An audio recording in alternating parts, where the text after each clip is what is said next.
मैं आपसे वादा कर रहा हूं कि नदी कटाव का काम जो महज पटना में, खारी तोला में, ब्रुश तोला में, लौचा में, बोचागरी में, सतमरी में, पत्थरगट्टी में, भीम टोला में, जहां पर नदी कटाव का काम होना बाकी है, हम आपसे वादा कर रहे हैं कि इंशाअल्लाह ताला ये काम करवाएंगे। 5 साल पहले आपने मजलिस कोर्ट देकर कामयाब किया था, मगर बड़े अफसोस के साथ कहना पड़ता है कि जिसको आपने कामयाब किया उसको तेजस्वी यादव ने खरीद लिया और उसको इस्तेमाल किया, और जब चुनाव आया तो उसको चाय में से जैसा कोई मक्खी निकाल कर फेंक देते, उस तरह अंजर नईमी को निकाल कर फेंक दिया।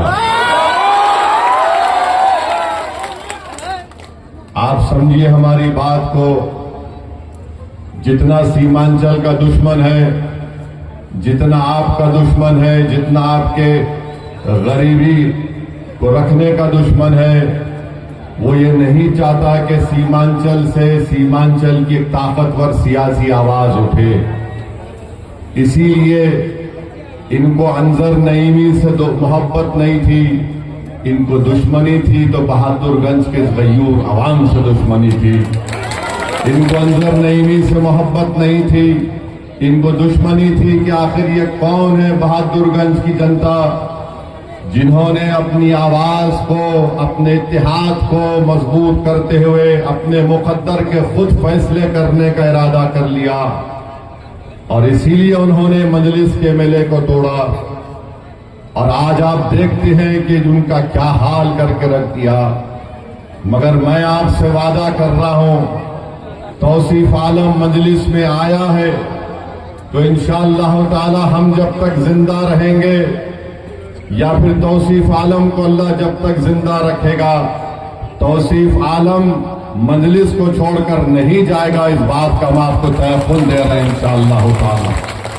हमने तौसीफ भाई से कहा कि तौसीफ भाई, अगर हमको पहले दुनिया से जाना पड़ा तो आप हमको अपने कंधे पर रखकर कब्रिस्तान लेकर जाएंगे, मगर मजलिस को आप कभी नहीं छोड़ेंगे।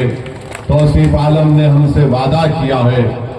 अब हम आपको बता रहे हैं कि चाहे मोदी हो, नीतीश कुमार हो, तेजस्वी हो, या चिराग पासवान हो, या कुशवाहा साहब हो, ये सब हर समुदाय की सियासी लीडरशिप को कबूल करते हैं, मगर एक समुदाय की सियासी लीडरशिप को बर्दाश्त नहीं करते, वो है अल्पसंख्यक समाज, और खास तौर से सीमांचल के गरीबों की आवाज, गरीबों की दिलों की धड़कन मजलिस इत्तेहादुल मुस्लिमीन जो बन चुकी है।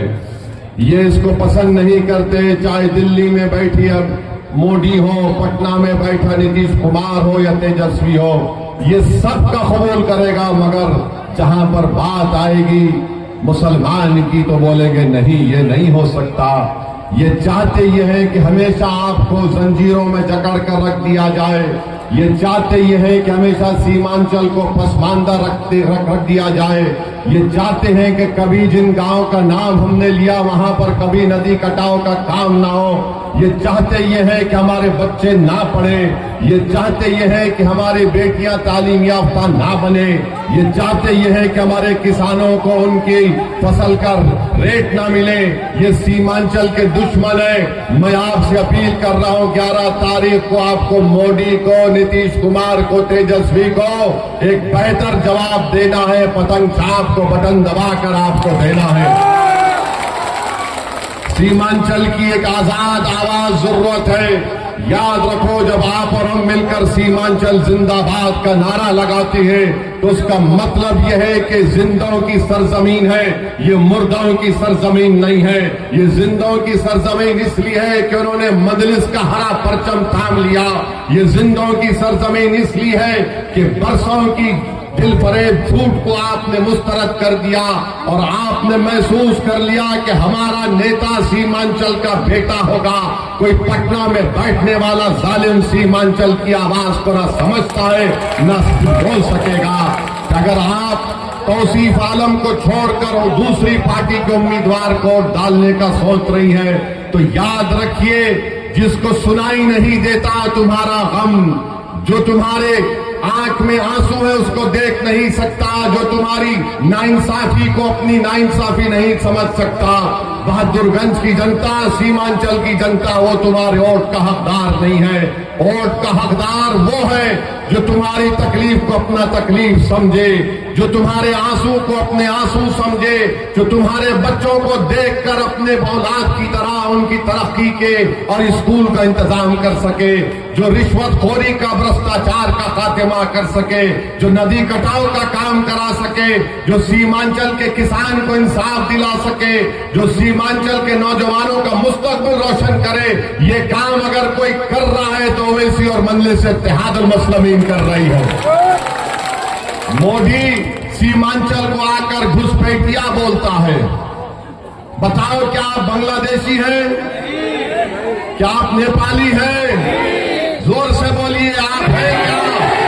हमारी माँ और बहनें, आप भी हाथ उठाकर बोलिए, क्या कोई बांग्लादेशी नेपाली है बहादुरगंज में? ये मोदी कहता है।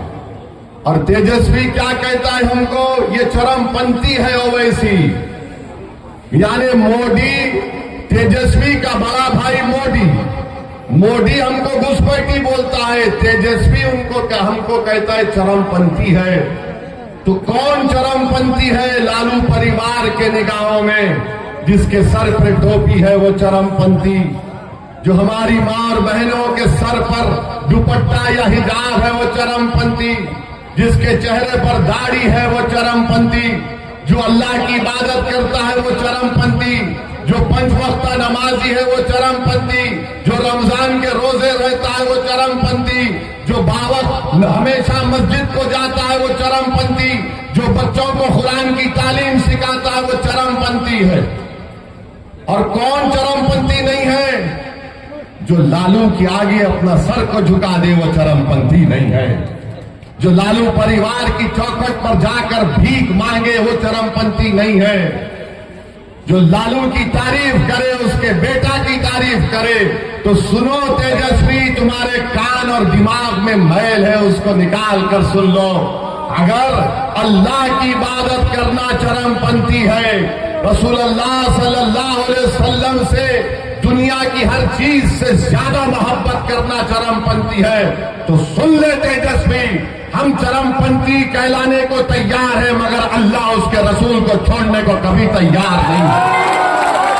तेजस्वी ने ओवैसी को चरमपंथी कहकर आप तमाम की तौहीन की है, हमारी मां और बहनों की, हमारे बुजुर्गों की, हमारे गयूर नौजवानों की। अरे मैं 5 मर्तबा का सांसद हूं, मुझे 2 मर्तबा बेहतरीन सांसद का अवार्ड से नवाजा गया, मैं 2 मर्तबा का विधायक हूं। आज बताओ ये कौन सी जबान में तेजस्वी बोल रहा है? बोलो प्रोफेसर, जो तुम आज तौसीफ आलम के पास 5 पार्टी का पानी पीकर तुम आज हमसे मुकाबला करने को आ रहे हो। तुम जिसको मुख्यमंत्री बनाना चाहते हो वो 17% बिहार की जनता को चरमपंथी कह रहा है। बताओ सीमांचल की गयूर जनता, बताओ बिहार की 17% अल्पसंख्यक समाज के मुसलमान, क्या तुम चरमपंथी और घुसपैठी बोलने वालों को वोट दोगे? क्या तुम चरमपंथी और घुसपैठी वालों को वोट दोगे? अगर नहीं दोगे तो फिर 11 तारीख को पतंग छाप को कामयाब करना है, और आप कामयाब करेंगे इंशाअल्लाह ताला। सुन लो मोदी, अमित शाह, नीतीश कुमार, चिराग पासवान और तेजस्वी, मजलिस के लीडर को गाली देने से तुम ये समझ रहे हो कि हमको कुछ फर्क पड़ता नहीं पड़ता। अल्लाह हमारे दिलों का हाल जानने वाला है।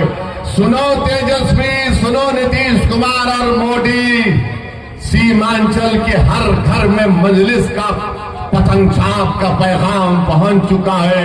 अरे 10 साल का मासूम बच्चा हमको देखकर कहता है ये पतंग छाप जा रहा है, पतंग छाप जा रहा है।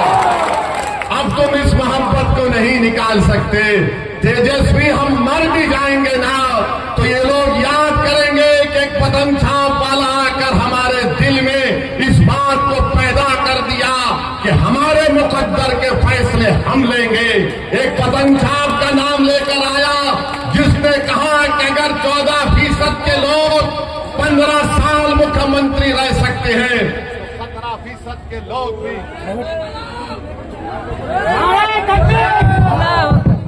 तो 17% के लोग भी मुख्यमंत्री बन सकते हैं। इंशाअल्लाह ताला आपके बार मुख्यमंत्री सीमांचल का बेटा बनेगा इंशाअल्लाह ताला। लड़ाई उप मुख्यमंत्री की नहीं है, लड़ाई मुख्यमंत्री की है। हम आगे बढ़ेंगे और कोई हमको रोक नहीं सकेगा। और तेजस्वी याद रखो, तुमको पता चलेगा चरमपंथी के माने क्या है। तुम जितना गाली देना हमको गाली दे दो, मगर असदुद्दीन ओवैसी को सीमांचल की जनता से मोहब्बत करने और उनके लिए काम करने से अगर कोई चीज रोक सकती है तो मेरी मौत है और कुछ नहीं है। और सुनो तेजस्वी मोदी, और ये जो कांग्रेस का एक नेता बोलता है हमारे बारे में, अरे तू डरता होगा मौत से, मैं मौत को बगलगीर करने को तैयार हूं। तू तैयार है बता? अरे मौत तो सबको आनी है, सबको जमीन में जाना है, मगर तुम में और मुझ में फर्क ये है कि जब तक जिंदा रहूंगा शेर की तरह ठाड़ता रहा, दौड़ता रहूंगा इंशाअल्लाह।